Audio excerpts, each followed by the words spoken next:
Movement out of the corner of Maya's eyes made her turn her head. Did James wake up? Maya thought to herself, but her eyes widened when she saw what moved. You sure you should be getting up? Sam asked. Running her hand on top of her hair, Celine blinked several times as she was trying to regain her balance. For a moment, it didn't seem like the elf had heard Sam's words. But Celine then looked at Sam, her appearance looking closer to her original demeanor.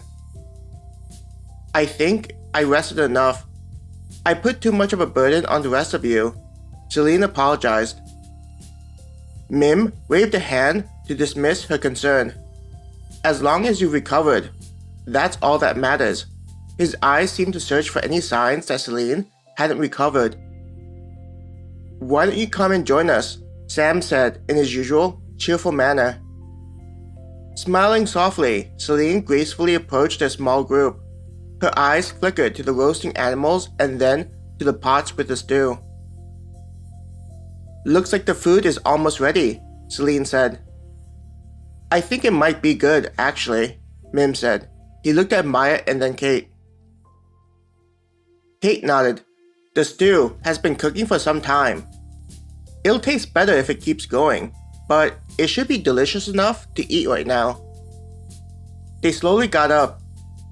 It was like they had waited to see whether Celine would suggest eating food, only inviting her over to hang out with them, not for the purpose of getting some of the food.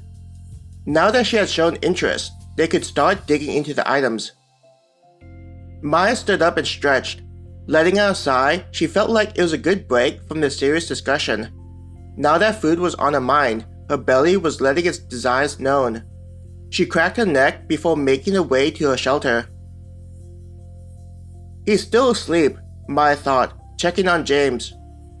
Reaching a pack, it wasn't long until she had a bowl and utensils in hand.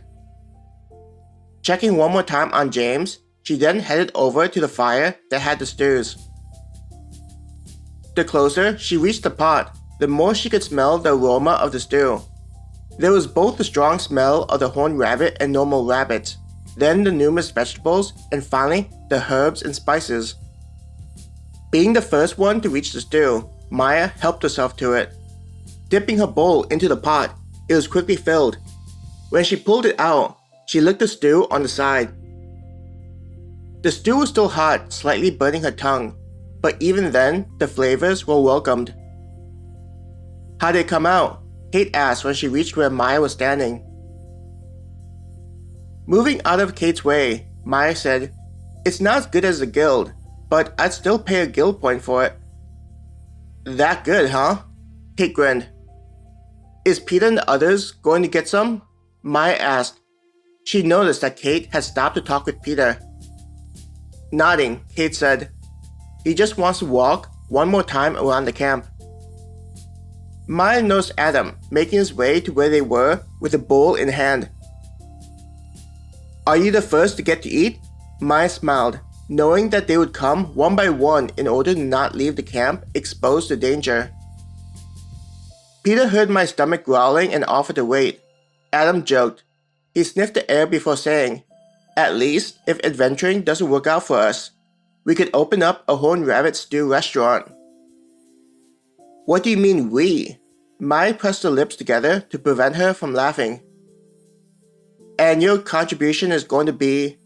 Kate asked as she used a finger to wipe away the stew on the side of her bowl and then sticking it into her mouth. Placing a hand on his chest as though hurt by their doubts, someone has to attract customers to enter while the two of you are cooking. I'll bring in people with my sunny personality.